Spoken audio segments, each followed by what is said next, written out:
If you wait until the right time to have a child, you'll die childless, and I think filmmaking is very much the same thing.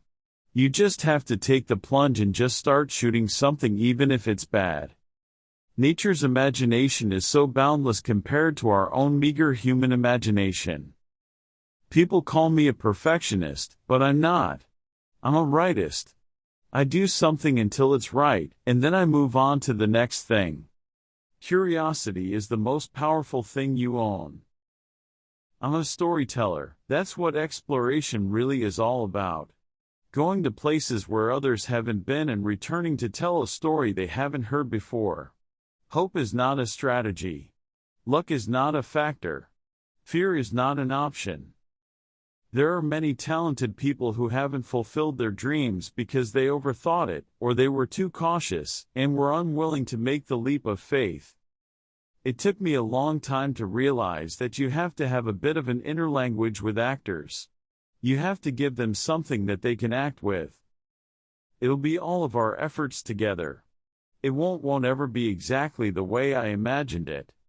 And that is, I think, an important lesson as well, is that in any group enterprise it's going to be the sum total of the group. I try to live with honor, even if it costs me millions of dollars and takes a long time.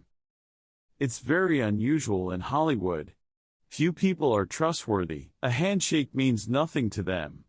They feel they're required to keep an agreement with you only if you're successful or they need you.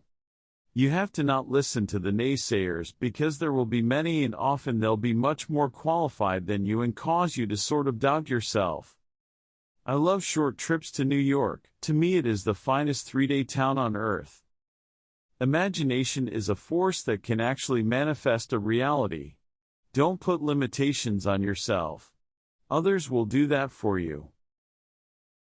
I mean, you have to have made the commitment within yourself to do whatever it takes to get the job done and to try to inspire other people to do it, because obviously the first rule is you can't do it by yourself. Every time you dive, you hope you'll see something new, some new species. Sometimes the ocean gives you a gift, sometimes it doesn't. I had read tons of science fiction. I was fascinated by other worlds, other environments. For me, it was fantasy, but it was not fantasy in the sense of pure escapism. Your only competitors are your past achievements. To convince people to back your idea, you've got to sell it to yourself and know when it's the moment. Sometimes that means waiting. It's like surfing. You don't create energy, you just harvest energy already out there. Sometimes your whole life boils down to one insane move. Any direct experience that I have with indigenous peoples and their plights may feed into the nature of the story I choose to tell. In fact, it almost certainly will. The magic doesn't come from within the director's mind, it comes from within the hearts of the actors. I watched a couple of really bad directors work, and I saw how they completely botched it up and missed the visual opportunities of the scene when we had put things in front of them as opportunities. Set pieces, props and so on. Pick up a camera. Shoot something. No matter how small, no matter how cheesy, no matter whether your friends and your sister star in it. Put your name on it as director. Now you're a director. Everything after that you're just negotiating your budget and your fee. I set my goals way higher than the achievable. And when I fail at a very high level. That's my process. It's really demented, but it actually works. When you are aiming really high and doing something new, you must be also prepared to fail, learn from your mistakes and begin with a new plan. More motivated than before. I was always fascinated by engineering.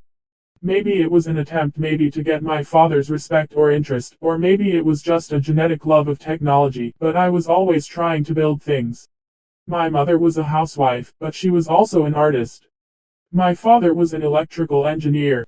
I think people had somehow gotten the sense that we have explored everything, when that isn't the case. We know so little about the ocean, and so much of it is being destroyed. The snake kills by squeezing very slowly. This is how the civilized world slowly pushes into the forest and takes away the world that used to be. The future is not set. There is no fate but what we make. Inspiration can hit you in the head at any time in any context. It could happen in a conversation. Talking to someone at a party, you can get an idea. But you've got to remember those inspirations. Here's my philosophy in life: if there's a fire, you put it out. If there's a flood, you fill sandbags and you build a dike. You roll up your sleeves and you get to work. People think that what I see diving must drive what I put into films, but that isn't really the case. When I am making a Hollywood production, I am telling a different kind of story. Of course, if I see something interesting that works, we will look at it, but they are different things. If you set your goals ridiculously high and it's a failure, you will fail above everyone else's success.